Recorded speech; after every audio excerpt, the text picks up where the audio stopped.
Welcome. Welcome to the Cornbread and Kool-Aid podcast. My name is Demetrius. As always, we shout out the super producer extraordinaire, Mr. Mike Ward.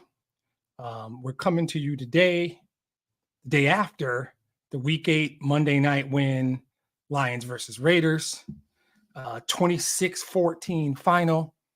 We're coming to you the day after for a couple of reasons. Normally, we like to get on right after the game and get that emotion right from the game, except it was a Monday night game. So the game ended at midnight and, I got a real job. So I had to work. So we decided to do it today. Plus, the second reason is today was the NFL trade deadline. And there was some degree of anticipation whether or not the Lions would do something today. So I thought it might be better. Let's just wait. Let's do it after the deadline, just in case they do something dramatic. They didn't, but we can talk about all of that. But the game itself was interesting. 26-14 final. By the way, if you like the podcast, heart it, subscribe, whatever you do to show that you like something. I'm okay with it. The game itself was interesting. I was talking to a friend of mine earlier, and he said, "Hey, big win." I said, when you're watching it, it kind of feels like a tough watch, almost painful.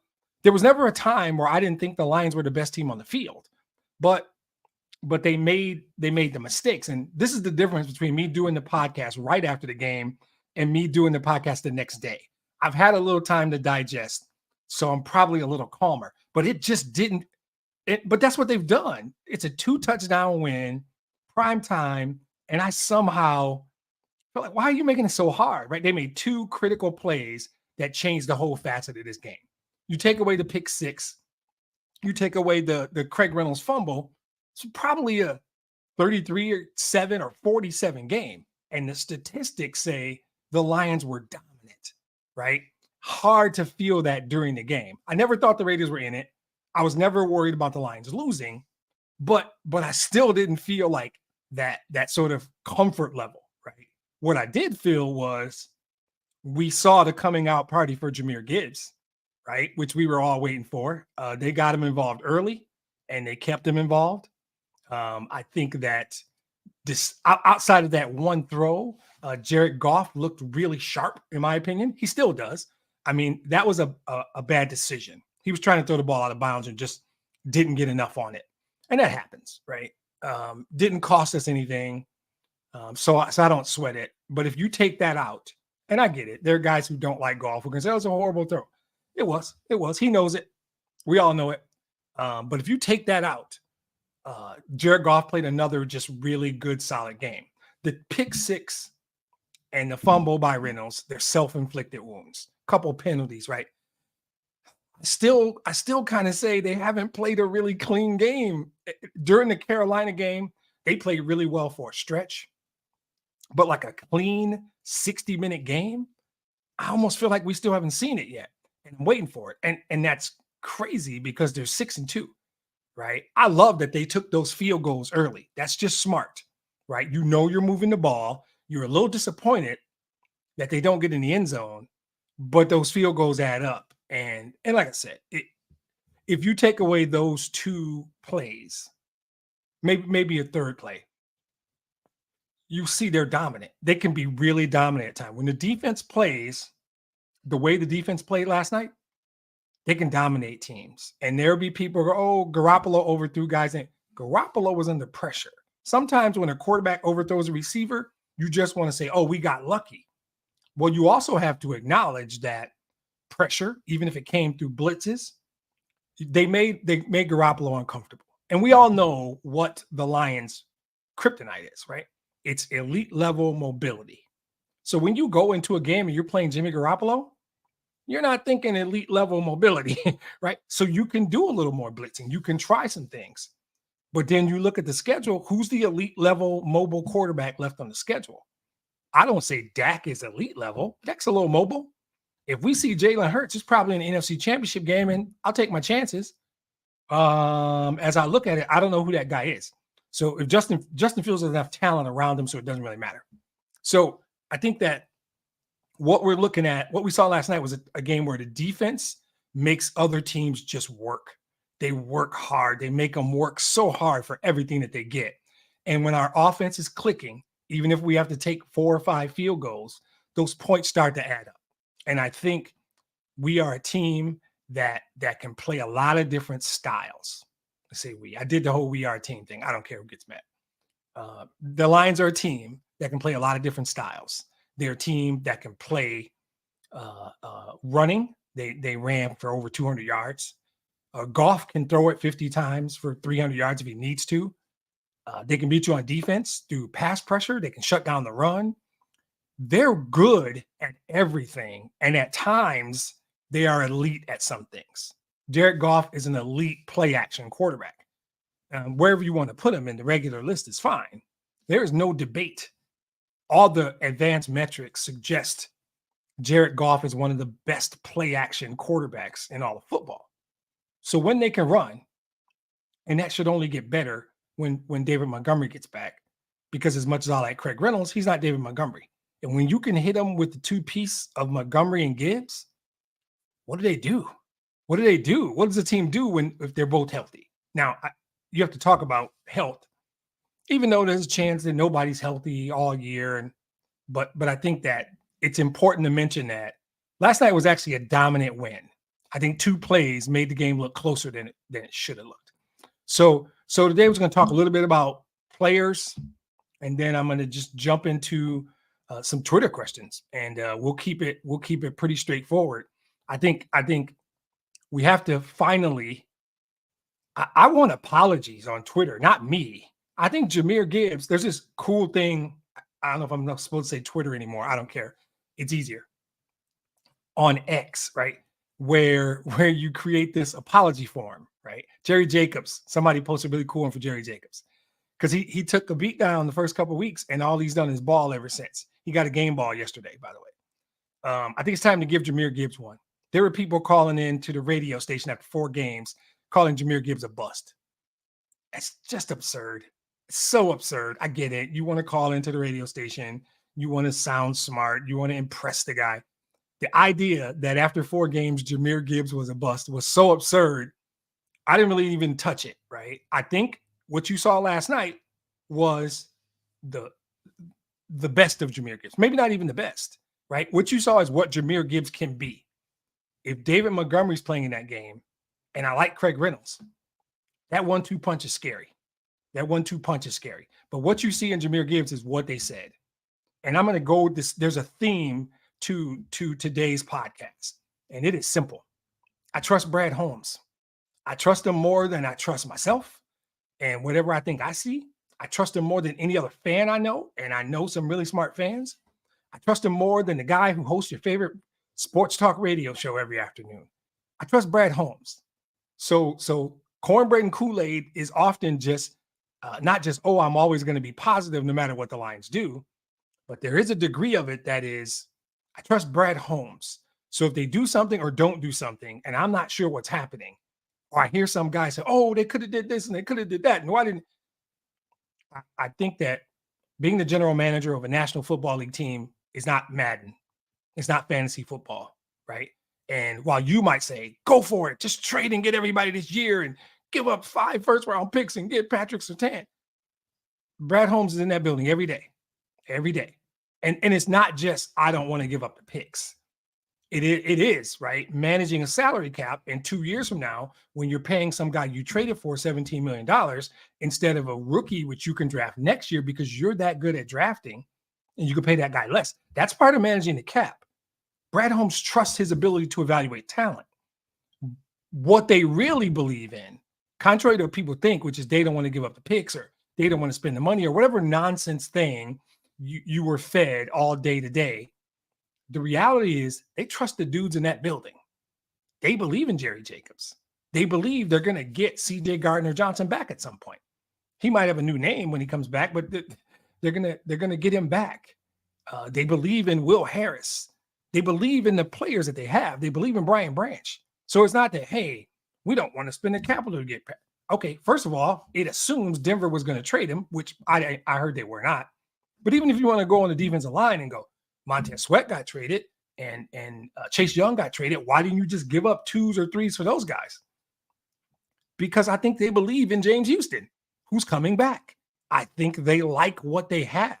They're 6-2. They're a coin flip from being 7-1, and they crap the bed one game. They know what their schedule is. They know what they can do. And it's no cornbread and Kool-Aid, and I'll break it down. I think this is still a 14-3 team. No matter what other teams did today, there's nobody out there that still concerns me not called Philadelphia. The Eagles are the only team that worry me. It's the only team I'm thinking I need the Eagles to lose 3 more games so 14-3 gets us the 1 seed, or at least 2, and maybe win a tiebreaker with them if they lose to the right teams, because one of our losses to an AFC team, right? So when I break that down, I don't care what other teams did. I really don't. This is the first time in a long time where it's not about what everyone else does. It's about what the Lions do. And if Brad Holmes looks into the microphone and says, hey, I have confidence in the guys we selected. We know these guys. We know what they can do. I have confidence in the guys in this room. I'm going to fall on the side of Brad Holmes. And I'm going to let your favorite sports talk radio guy fool you with the okie doke and stick a banana in your tailpipe. I'm not buying it. If they had done it, would I be happy? Sure.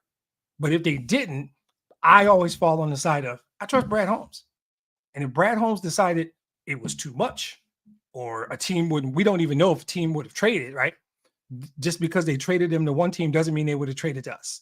Maybe we didn't want to give up that much. Maybe that 2nd round pick, that 3rd round pick next year would be better, will be better. Maybe that guy wouldn't want to sign here. Maybe there's a part of this where you talk to that guy you're going to trade for. You talk to his agent, and they don't assure you that the guy's going to sign. And sure, there's clauses in contracts that say you get a compensatory pick if a guy doesn't sign. Maybe he tried all that stuff, and the team just traded him to somebody else. There's a whole bunch of stuff we don't know, right? Every time in one of these situations, I'm not falling for the okie doke from your favorite sports talk radio guy. I'm going to fall on the side of Brad Holmes. And for the record, for people who think I have a problem with sports talk radio in general, no, I just think there's more than one way to do this. I think with what they're doing, with Jahmyr Gibbs, and when David Montgomery comes back, they're going to be better. I think what happened is they sit and they look and they go, with what we have, what do we think we can do? And Craig Reynolds is a solid backup. He carried 14 times for 74 yards yesterday. Imagine that's David Montgomery. Much as I like Craig Reynolds, we all agree David Montgomery's a better running back, right? Amon-Ra St. Brown just does what he does. 6 catches, 108 yards. Consistent. Mark that down every week. That's not even something we have to negotiate, right? Just every week, he's going to catch 6-7 balls. He's going to clip 100 because that's what he does. Laporta just blossoming into a reliable, solid, first down catching, doesn't drop that many passes, kind of tight end. 8 for 57 and a touchdown yesterday. You look at the rookie class, Gibbs, Branch, Campbell, Laporta. Gibbs and Laporta are already really, really good. Branch is already really, really good. Jack Campbell, just think about, these guys are rookies. Can we all agree they're going to get better? Right? If all 4 of those guys get better, this rookie class is impressive. And last year's class was pretty good too, by the way. Right? When you had a guy who was starting, a 6th round who was starting at linebacker last year, and everybody loved them some Rodrigo. Right? You add Jack Campbell, now that room is better. The room that we all thought was the biggest weakness on the team last year was linebackers. Now it's one of the strengths of the team. I trust Brad Holmes, right? They were dominant last night. And anybody who poo-pooed on last night's win because of a couple of bad plays, 2 or 3 bad plays, anybody who is saying anything other than, wow, they're back to looking like one of the best teams in the league, I just don't get that. I just don't get that. That's where I stand. So when we look at players, and I've been trying to stay away from the Jared Goff thing because I get a whole bunch of crap on Twitter about my love for Jared Goff. Now, I'm not going to act like I give a damn because I don't. I never did when number 9 was here, and I still don't. And it's not just I love any quarterback we have. I happen to think Jared Goff is playing the best football of his career.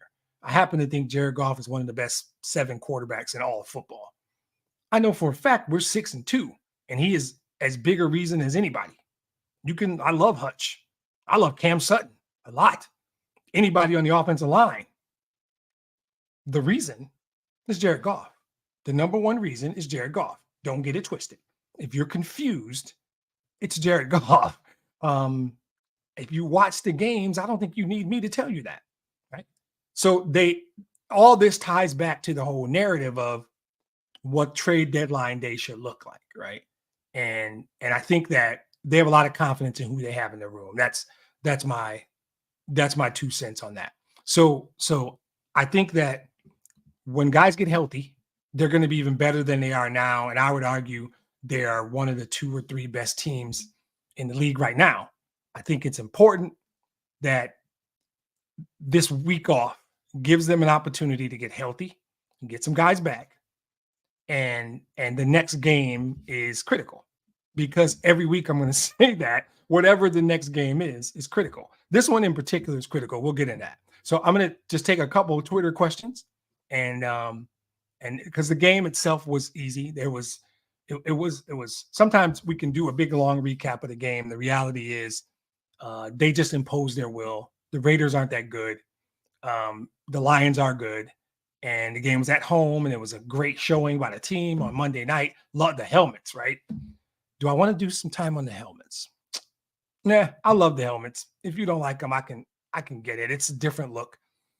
I think I would have liked them more with the all blue pajamas, right? If you're gonna rock the color rush jerseys, I'm sorry, I like to call them pajamas. If you're gonna rock the color rush, I would have liked to see that helmet with the all blues, and maybe we can get something like that on Thanksgiving. That might be cool.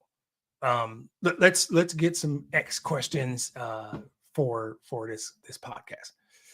Why does it always have to look so hard? I touched on this a little earlier, and it's funny, right? Jim JJJ. Okay, I don't generally acknowledge whoever it is, because sometimes I talk crap about them. But Jim Triple J, I'm going to call him, says, why does it always have to look so hard? It's a great question. I think the answer is they make mistakes, self-inflicted. Last night was easy. You take away 2 plays, and that's a 33-7, maybe a 47 game, right? The whole narrative would be different. People might be talking about them as the number 1 seed again. And I posted earlier on X. The people who jumped off last week after Baltimore called them fraudulent. Yeah, we keep receipts. And I don't want to hear your ass talking stuff when we roll through the next 7-8 games of our schedule, talking about them again, trying to get back on the bandwagon. We know who you are. We heard what you said. And I'm talking about me and pot and fans. I'm not talking about the team. Team doesn't care what some loudmouth on ESPN says. You can call them fraudulent if you want. I don't know who your team is. Whoever your team is, send them to Detroit, Michigan, and let's talk about it. I'm not sure who you root for. I don't care, but this is not the year you want to do that kind of stuff, right? Because it's a different thing. So the narrative will be different, but for a couple of plays. I think the reality is that they were dominant. They were statistically dominant, right? At some point, we're going to see a mobile quarterback, right? We're going to, in a perfect world, we see Jalen Hurts. And we're going to have to figure that out. If you ask me, hey, give me something that concerns me. So the answer to your question is, it looks that way in general because they make 1 or 2 mistakes. They haven't played a really clean game. Like I said, Carolina for a while, but they need to clean up some stuff. Just a couple of things. Jared Goff, will make 1 play a game that he wishes he had back. And that's okay, because the rest of the game, he's brilliant, right? But they got to figure out mobile quarterbacks. But do we see another one? Maybe Justin Fields, if you think so.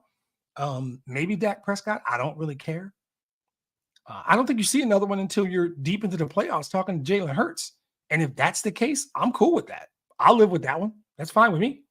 But the thing is, they can beat you in a number of ways. The Lions have the ability to wear teams down. And what you saw last night was a team can stick around for a while. And then on both sides of the line, they start to wear you down, right? They grind at you with the running game. And they were running Gibbs up the middle. And for a while, I was like, look, that's a speed guy. Get him on the outside. the reality is that offensive line is so good. They can run anywhere.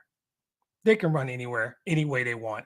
The offensive line imposed their will on the Raiders. And we saw them do it to Atlanta. We saw them do it to Green Bay. We saw them do it to Carolina. We've seen them do it before. So we know they can do it. I think the defensive line just keeps coming. And if they don't get there, send the blitzes. I'm fine. You can do that. AG is sending them, but he's smart and situational.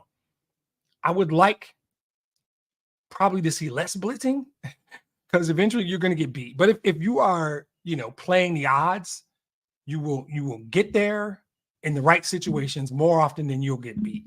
So I just think they grind you down. They never stop coming. It was the opposite of Baltimore. So they can beat you in a lot of ways. They will win ugly games. Early in the year, I was like, I just need them to play a clean game. I really want them to play a clean game. I'm not sure they're ever going to play a clean game.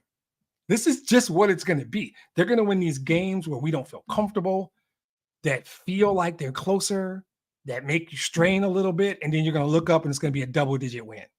You know how hard it is to win games by double digits in this league? It's not easy because there are teams that are pretty good. And they have 5 double-digit wins, right? Kansas City was the only close game they won. They didn't show up in Baltimore, and even Seattle was an overtime game. They're going to be in every game because I don't think you're going to see another Baltimore. I think that was the best thing that could have happened. It was the right time. It was the right team. It was the best because now you should just roll through. I think that there's going to be other teams where you're not getting there with your pressure and you have to blitz more, and that's fine. You will, but I like it. I like what they're doing, bringing pressure, and Anzalone getting there. I think my answer to your question is they're a team that grinds their way through because they will make mistakes every now and then. And truthfully, they're not 100%. I don't know if everybody's healthy, if you don't see them get a couple blowouts coming up. There's some blowout potentials coming. And if they're healthy and you're going to get the Bears at home, you're going to get Denver at home. If they're healthy, some of these games might be the clean game you're looking for. That might not be that hard. But do we even want those? Right?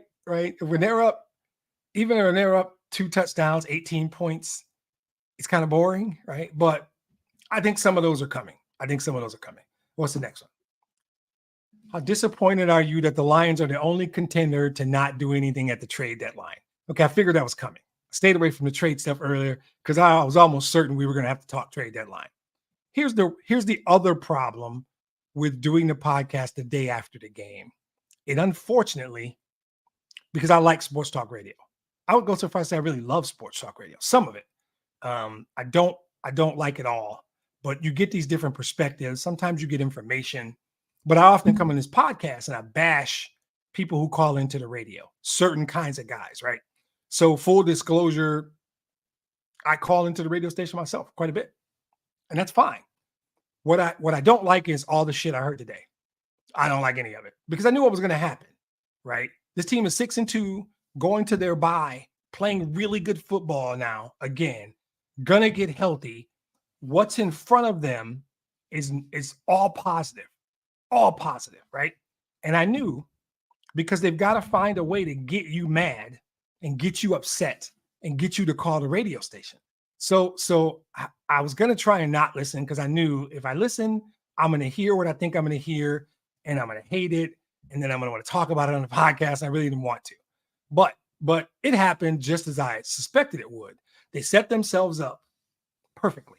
They start the show, 6-2 team. Okay, good. Everything's great, but they've got to do something. And if they don't do something, they don't care about you as fans. These fans deserve to be treated better and all that bullshit that they do because their job is to get you to call the radio station. Right. And I knew it. I knew it was going to happen. Not that anybody's right or wrong. They're really good at their job. They know what their job is. They're great at it. I didn't expect the Lions to do anything. I tossed around some ideas with my brother. I didn't. Because if you have just watched for 2.5 years, they operate in a certain way. For you to expect them to deviate from the way they operate, and then when they don't, you're disappointed. That's on you. That's on you. Nothing about the way Brad Holmes has done this job in 2.5 years said to me they're going to go make some big splash move. I didn't expect it. I wasn't surprised by it. But to get you to get mad and evoke emotion and get you to call the radio, they set it up.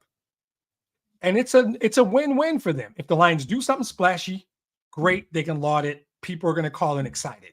They can set it up and say they've got to do something. If they don't do something, they don't care about winning and they don't care about you as fans and blah, blah, blah, blah, blah. And then they don't do much. And then they can say, what's wrong with this team? And act all mad and disgusted because Chase Young went to the 49ers. I'm sorry, I don't give a damn. I think the Lions are still better than the 49ers because their quarterback has been exposed. And even though Chase Young will help the defense, that game's going to be in Detroit. And I like our chances against anybody, anywhere, quite frankly. The only team I even slightly am concerned about is Philadelphia. Nobody else in the NFC bothers me. And maybe it's me. Maybe I ate too much cornbread this morning. Maybe I drank too much Kool-Aid. Even today, after the trades, the Bears got Montez Sweat. Who gives a damn? We're going to beat the Bears twice because the Bears aren't that good. The Jaguars got Ezra Cleveland, a solid guard. Okay, they're in the AFC. If we have to talk about Jacksonville, it's in the Super Bowl, and I don't give a damn. The Vikings got Joshua Dobbs. Sorry. Joshua Dobbs ain't Kirk Cousins. The Vikings don't. I don't want anybody to get hurt. Kirk Cousins, by all accounts, is a decent dude, too. But the Vikings with Joshua Dobbs under center don't frighten me. I'm sorry. Nothing had happened today that makes me believe the Lions are not, at worst, the second best team in the NFC. And the reality is Philadelphia's got work to do. The hardest part of our schedule is behind us. The hardest part of their schedule is the next 5 or 6 weeks. Let's talk in 5 weeks and see where we are, right?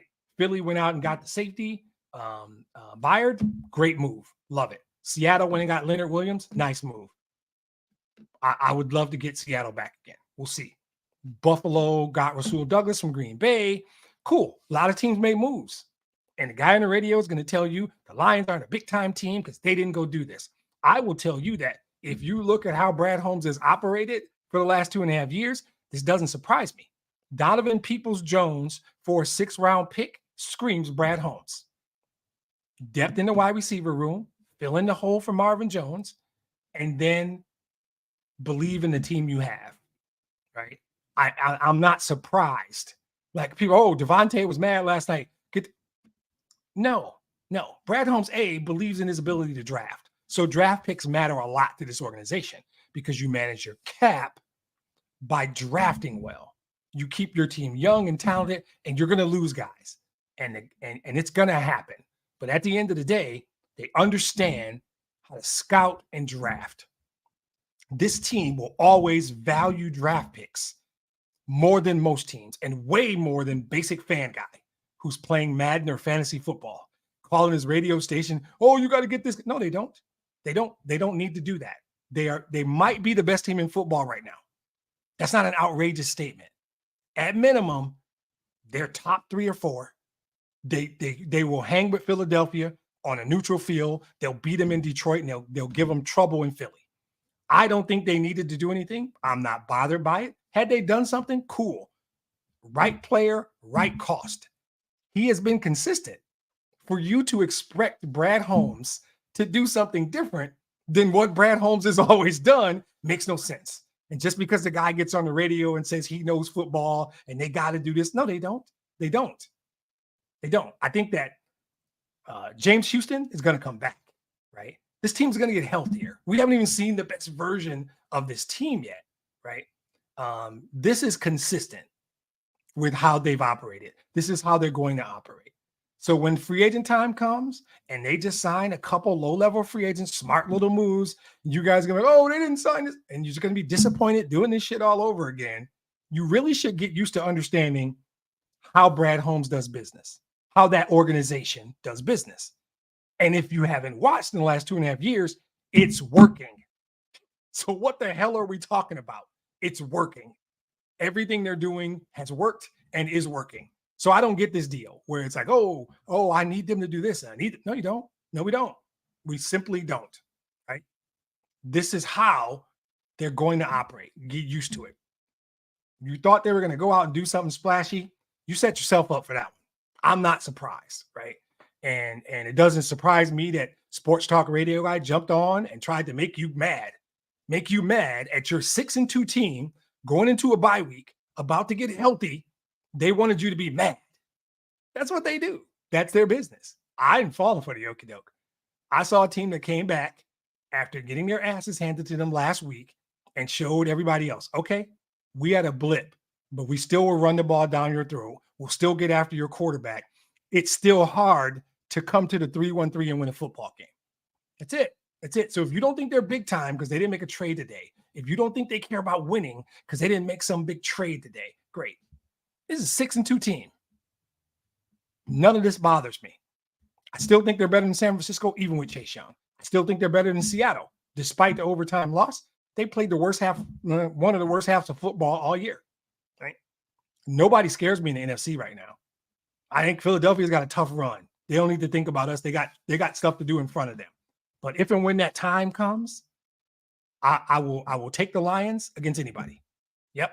And just like my cousin Gita just said, they came back and they showed everybody we here. Right? Y'all forgot about us. Y'all called us fraudulent. Y'all did all y'all thing last week after we lost. But she's right. They came back and they showed everybody we're still here. And we're 6-2, and we got the easiest schedule the rest of the way, right? So let's look ahead. And then I'll wrap this up. So this is why I'm excited, really. The North is a given. We're not even talking about division championship, right? So I think we all agree we're the best team in the North. We know Minnesota, unfortunately. I like Kirk Cousins, but it is what it is. Minnesota's done. The Bears just don't have enough talent. Doesn't matter if they got, I don't know, what's Tyson Beckford, Tyson Fury, Tyson, whatever the kid's name is, whoever their quarterback is. Bagent. See, I know a lot about football, and I don't remember the kid's name. No disrespect to his family. He's a nice guy, probably. Or Justin Fields. It doesn't matter. The Lions are simply better. They should win all 5 division games because they're not even healthy right now, right? So we're talking about 1 seed, division title, home playoff. Those are givens. We're way past that. We're talking about 1 seed. We're talking about the NFC Championship game being in downtown Detroit. That's where we are now, right? Because if they get healthy and somehow stay healthy, obviously all this is like every team in the league. If something happens to golf, of course, everything changes. But right now, as we talk now, who's better? Who's better? Who's better with an easier schedule? Who's better? I don't know who that is. So now I'm just talking 1 seed. I'm talking Super Bowl. And I don't really give a damn who thinks that's funny. If you're watching football, if you're watching Detroit Lion football and the rest of the league, it's funny. Because San Francisco lost the other day. So people who were on their bandwagon 3 weeks go off. Nope. San Francisco doesn't worry me. Their quarterback's been exposed. We know who they are. When we get healthy, yesterday we were 2 mistakes away from that being a 40-7 game, right? This is a team that right now played that game yesterday, dominant game. I get it, the Raiders aren't a good team, but it's not about the other team anymore. That's the interesting thing about the Lions is in the past, it would be like, who are we playing? Can we beat that team? We're past that. It doesn't matter who we're playing. If we play our game, and we played like a B- game yesterday, and you can do that at home against a bad team. And your schedule, the 9 games left on your schedule, littered with bad teams. 6 of them are bad teams, right? I think that if we boil it down, right now we're not healthy. We're going to get back a Pro Bowl center in Frank Ragnow. You're going to get back a really high-quality left guard in Jonah. That's going to make your offensive line that played really well last night, rushed for over 200 yards, even better, right? You're going to get back a potentially elite level pass rusher in James Houston. If you get to the playoffs, you might get CJ Gardner-Johnson back or CD Ducey or whatever his new name is, right? What if the rookies that are playing now get better? Everything in real life and logic and sports says you start a new job, you're pretty good day one because you came in with some skills. A month in, you're better than you were day one because you've learned a lot of stuff. 2 months in, you're better than you were a month in. So this is a team that's going to get back a Pro Bowl center. They're going to get back a high-quality left guard. They're going to get back a legitimate RB1 in David Montgomery. they're going to potentially get back an elite level pass rusher, even if it's just in spurts in James Houston. And if you get to the playoffs or maybe even before, you're going to get back a quality safety in Gardner Johnson. Okay, we didn't need to do anything today. That's my point. We're going to get guys back. And then the rookies, Gibbs, Laporta, Campbell, Branch, they're going to get better. This team isn't even reached its potential yet. This team is really, really good right now, and this isn't the best version of this team. This is not the best version of this team. That's what's so – I don't think we've seen the best version yet, right? So you got 5 division games left.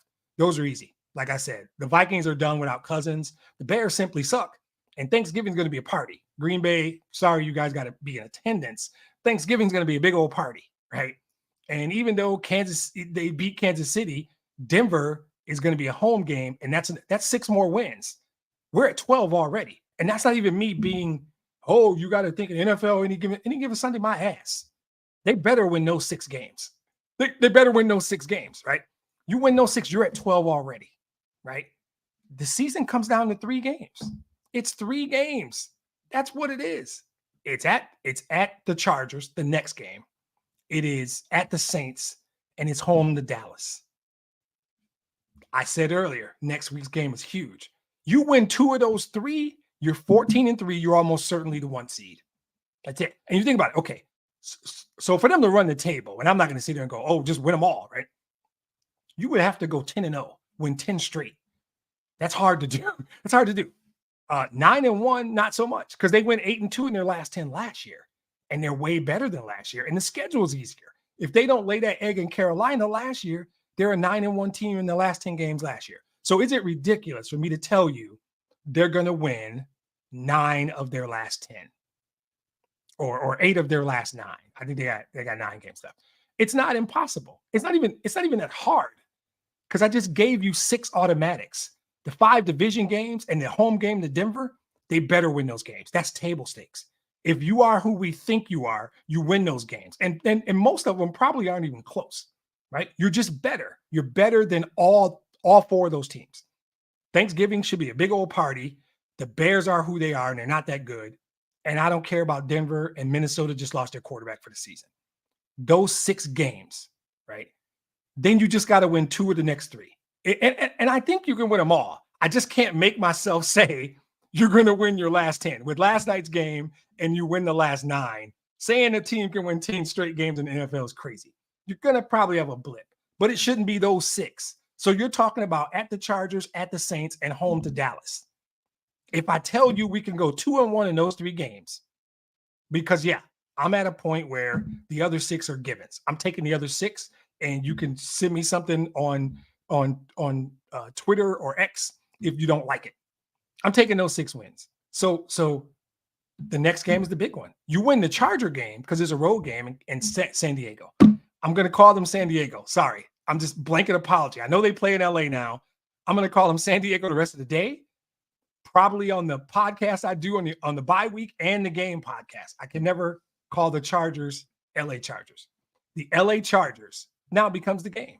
If you win that game, then I'm just going to say you're going 8-1 in your last 9. You're going to finish 14-3, and all roads go through downtown Detroit. Because if that's the case, now you're telling me Super Bowl. Because somebody's got to come to the 3-1-3. They got to go into that building with that crowd and beat that team. And that is no longer a joke. That is no longer a joke. Beating that team in that building. Oh, my God. If it's an NFC Championship game in that building is going to be shaking. There'll be people standing outside watching it on TV. So they got to go 8-1 in the last 9. The 6 easy ones are there. You beat the Chargers. You should be able to go on the road and beat the Saints. Saints are a good team, but even if you lay that egg, if that's the game you lay the egg, then the Dallas game is at home, and it's a big deal. Probably get you to 1 seed because the Minnesota game hopefully won't matter. But this thing is set up for their last 9 games. Like I said, the 5 easy division games and the home game against Denver, that's 6 that you should get. Chargers, Saints, Dallas. Those are the 3 games that matter. You go 3-0, you've done some unprecedented 10 straight wins kind of shit, and you're probably the best team in football anyway.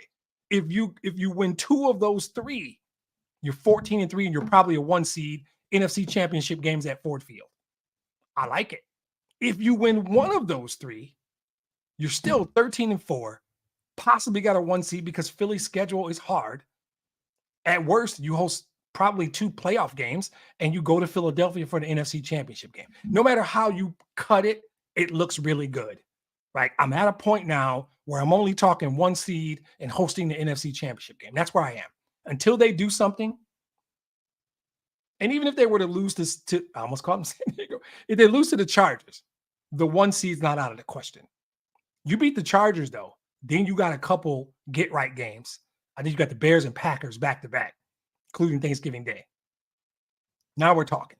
So get healthy over the bye. Come back and get a big win in Los Angeles. Get a big win in LA, right?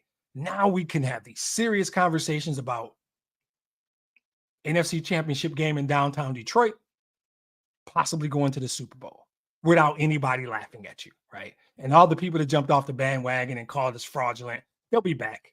They'll be back. We know who he is. We know who you are. We keep receipts, and it's okay. It's cool. I think it was a great thing that happened. And last night, like my cousin said, they came back, showed us that we're here. We are definitely here. So I'm excited about it. So next week is a bye week. I'm going to do a bye week podcast on Sunday. It's going to just be open forum. I'll have the comments open. You can chime in like people do, like my cousin. Thanks, Gita. Appreciate you listening. You can chime in. I'm going to have my good friend James Moten with me, and we're just going to chop it up. There won't be any sort of structure, right? We're probably going to talk schedule. We're probably going to talk Dallas, Philadelphia. So I know what time that game is. I want to see when that game is, because that might tell us something about one of those teams. I don't know who I want to win yet, but I don't think I care because I think we can beat both of them. I think I want Dallas to win because that gives Philly a loss, and we'll take care of Dallas in a few weeks when they come to Detroit. So yeah, we're just gonna shoot the breeze, talk about the first half, talk about the health of the team, talk about what's coming up next. But it'll be more of a chit chat kind of thing. I don't know how long we'll go, but it's exciting. Last night was important to do, like my cousin said, to come back and show everybody Baltimore was the exception. The 4 games before that were the rule. Another double-digit win. Yeah, the team we played wasn't good, but it doesn't matter because all the rest of the teams we play, not really that good, right? Chargers are okay. Dallas, I think, is the only one with a winning record. So we're about to play a bunch of teams that aren't that good. And if we keep stacking double-digit wins up, that's who we are, right? But to me, the light at the end of the tunnel is simple. It's NFC Championship game at Ford Field. And 14-3 will get it done. 13-4 might get it done. So you got to win the 6 givens, and you got to go 2-1 in the other 3. And I actually don't care which loss. I think that's not true. If they're going to lose, I want them to lose to the Chargers because the Chargers are in the AFC, and the tiebreaker with the Eagles or, God forbid, Seattle. No, Seattle got us head-to-head. An Eagle or 49er type tiebreaker is conference record. And we already got lost to Baltimore. So we only have 1 conference loss. That's an important tiebreaker. My preference is drop the Saints game and then just come back and blow through the rest. Or win them all. Winning 10 in a row is not possible. Well, it might be. Who knows? But we're set up well. 6-2. We get healthy over the bye, come back, and we play 1 team with a winning record the rest of the way. We got 5 easy division games. Denver, Saints, Dallas, Chargers. 8 more wins is possible. 14-3 is not out of the question. I know it's going to be exciting. It's going to be fun. We'll see what they do. So hope you enjoyed it, or that went by quick. I appreciate anybody listening. Like, subscribe, repost, whatever it is you do. I appreciate it. Thanks again to my cousin for listening. We will see you guys next week on a bye week. What's going on around the rest of the league kind of podcast. So everybody take care. Thanks for listening.